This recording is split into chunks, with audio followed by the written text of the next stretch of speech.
Good day, and thanks for taking the time to watch a short NAMS introduction. For those who are not aware of NAMS, NAMS is a cloud-based content management system for diving equipment.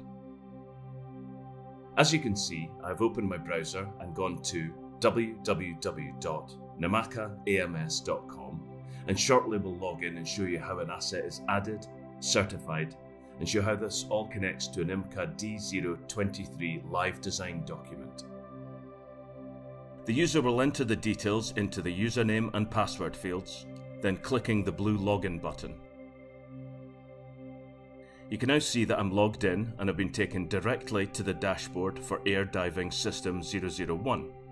Users can quickly jump between the systems using the drop-down menu on the left-hand side. Within this database, you can see several systems including air, scuba replacement packs, saturation, hyperbaric rescue facility, and ROV. For this demonstration, I will focus on the ADS 001, Air Diving System 001, and enter an asset within General Safety and select First Aid. You can see once these selections are selected, it will take you directly to the First Aid Assets page. I'm then going to click the plus button at the top right hand of the screen, which allows me to add a new asset. I will then go ahead and enter the details, description, manufacturer, model, serial number, and location. Once completed, click the tick button to confirm.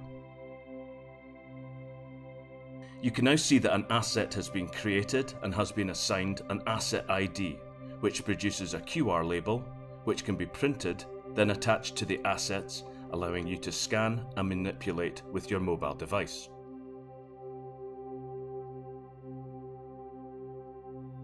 Now selecting the asset line, you will see below that a task has been automatically created based on the asset type in line with IMCA requirements. The task is highlighted in red to indicate that it's overdue or incomplete, but once selected, it expands and shows several details including the task ID, IMCA D018 reference, expiry date, and the pre-populated generic maintenance routine, which can be edited as your requirements.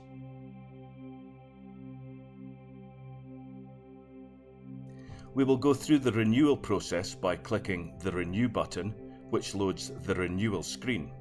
As you can see, it states, by clicking Renew, you are verifying that task number 101402520002, First Aid Visual Examination and Date Check for Asset 10140252 has been carried out as detailed in the work order, and that all was found to be in good working condition. Below you will see a copy of the work order instructions. First aid medical kit should be checked to the latest DMAC requirements. Check condition of medical equipment for damage. Check expiry dates of medical equipment. Once the physical task has been completed, you enter your note, for example, visual examination and date check completed, all was found to be in good condition and in date. Then select the date, and as I'm using an administrator account, I can only select myself as the technician.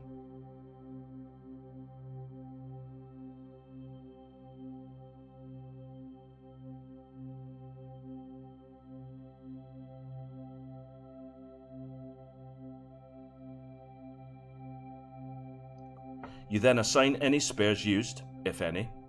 You then have the option to add any attachments if a third party has completed the renewal and provided an external certificate by expanding the attachment panel and clicking Attached and then Upload. Now navigate to the location of the certificate and select Open. This action will now upload the file to the NAMS File Explorer. Then select the file by clicking the checkbox, then select Attach Selected File, which will assign the attachment to the task.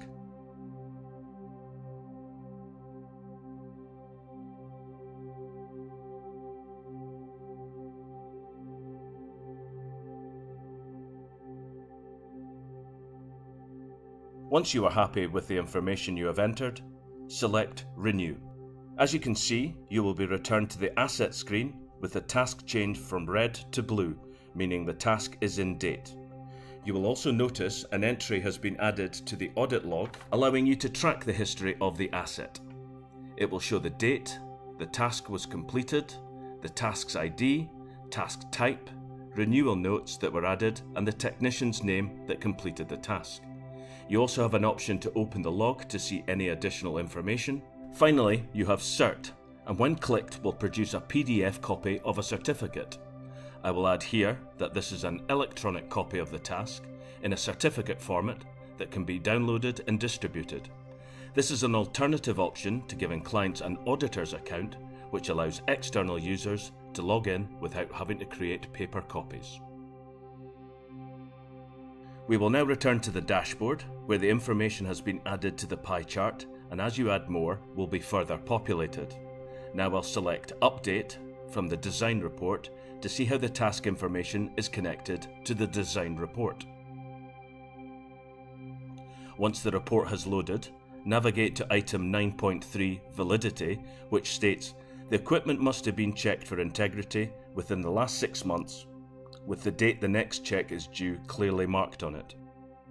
As you can see, this line item already has some information populated, which the system automatically completes when a task is renewed, which includes the task cert, which is hyperlinked to the certificate, date the certificate was completed, and hyperlinks to any attachments that were uploaded to the task. You can also select to download all attachments attached to the design report by clicking the blue Attachments button at the top right hand of the screen, as well as returning to the dashboard to click Design under Design Reports to download a PDF version of the design report. This can then be downloaded with the attachments and be presented to your client if you're not going to allow access by utilising the default auditor's account, allowing them to view all the information online. That brings us to the end of this video. I hope you've enjoyed this glimpse into NAMS and how to create an asset and renew a task.